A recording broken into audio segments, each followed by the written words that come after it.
Tariffs, escalating trade wars. He believes that China wants to make a deal with the United States. mortgage rates. The average rate just hit the lowest level since last October. It's not just the tariffs, it's the fear of the unknown. For buyers, it really just boils down to the monthly payment. The whole economy. These extreme type market conditions, right? He is putting a 90-day pause. Drove the markets up, did not carry over. And the big thing is how it affects you or doesn't affect. At the time recording this video is early April, and I will tell you the last couple weeks have been one of the craziest times I've seen in the mortgage business and in the stock market and in financial markets really since COVID. And prior to that might have been a dot-com bubble from 2000. I had personal conversations with half dozen to a dozen very close friends freaking out about the market as they watched the stock market crash and come down significantly. I had to use Buffett's quote, "Be fearful when others are greedy." So the stock market's running up, high multiples, everyone wants to get in. What's the hot stock? Buy, buy, buy. When they're talking about the grocery store, they're talking about it at the cocktail party, and everyone's in. What's the hot new stock? Be fearful when others are greedy, and be greedy when others are fearful. So going back to that adage over the last week was something I continue to say, to be honest, with myself when I looked in the mirror and when I talked to friends. And rarely does something come to fruition as quick as what it did.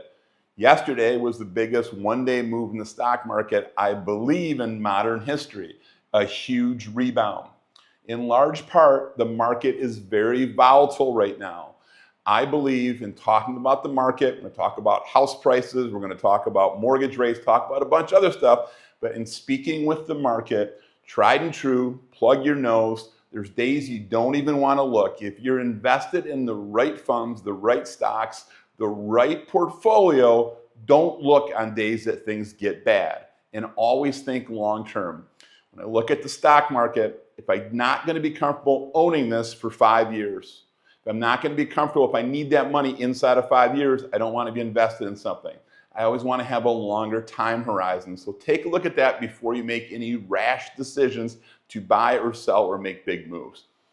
Let's talk about what this means with housing and the housing market. Tariffs will ultimately lead to higher prices. They will lead to higher prices. When we think back in COVID, we look at what happened during COVID where we had supply chain disruptions and materials weren't out there. They couldn't come in. They became more expensive. Well, they became more expensive because of a shortage or because things couldn't be transferred or shipped or built because of COVID. The same uncertainty right now is likely going to lead to higher costs. Will those higher costs be short-term and short-lived, or will it be long-term? Nobody really knows. I know right now I wouldn't want to be in the middle of building a house where my prices weren't locked in. I wouldn't want to be in manufacturing right now where I don't know what my product chain, what my supply chain looks like. There's a lot of uncertainty out there. Along with uncertainty, let's get into mortgage rates and the mortgage market. The last several days, I've seen big moves. I mean, moves that I haven't seen since COVID. And remember back in COVID, rates dropped all the way down to 2%, in the 2s and in the 3s on a 30-year fixed rate mortgage. Right now, we've been seeing fluctuations of 0.5 percentage point on rates. Now, it might be between 6.5 and 7, but big, massive swings. There's a lot to be seen in what's going to happen with interest rates long term, and nobody really knows yet. I do feel that rates are heading down or heading in that direction over an extended period of time. So what does that mean? Let's talk about what my expertise is, because my expertise isn't on tariffs. My expertise isn't on world economics. Well, my expertise is on mortgages and owning a home and when you should buy and what interest rates are going to do. Let's stick with that right now. I will tell you my professional opinion is as interest rates come down, broad stroke, generally speaking across the country, all markets are different. Those of you who followed me have heard me talk about this before. Mortgages and housing market is a lot like politics. A lot of it is super local, super regional. But I believe in most markets, as we see interest rates come down, house prices are going to go up. Well, why would house prices go up? The simplest piece I can say is that most consumers look at two key things in buying a house. How much money do I have to bring to close, and what's my monthly payment? Well, guess what? As rates come down, their monthly payment comes down, and they feel more comfortable paying more for a house. Well, guess what? Everyone feels more comfortable paying a house, which brings more buyers into the market for a scarce set of resources. In most parts of the country, there is still a shortage of housing. Lower prices, lower interest rates are going to bring more buyers into the market. If you look at a national level on the mortgage prices, on house prices, on everything else, I continue to hear the if it bleeds, it leads story. And my best example is an area like Austin, Texas, where we see these major home builders that have built homes as fast as they can for the last several years. Guess what? They caught up with demand.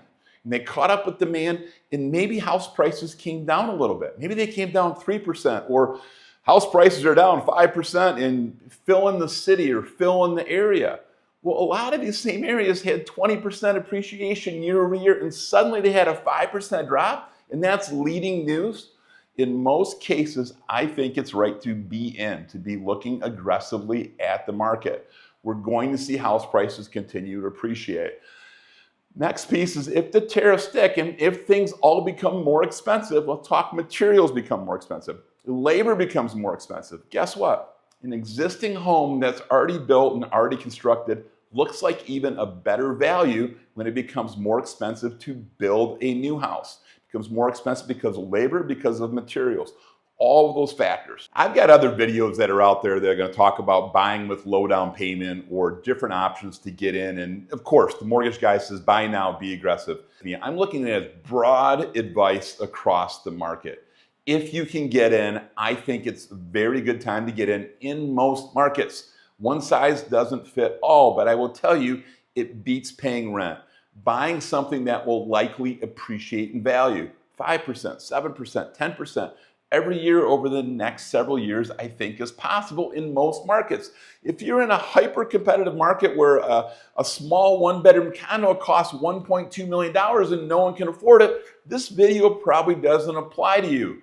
If you're in the Midwest and you can still pick up a home for a couple $100,000 and get in and own a piece of something and build equity, I think it's worth looking at. And I think that looking at political issues, national issues, all this stuff just stops you from your own business and your own self and what you can do to build wealth. And in most cases, I think buying now is very good for the reasons we went through earlier.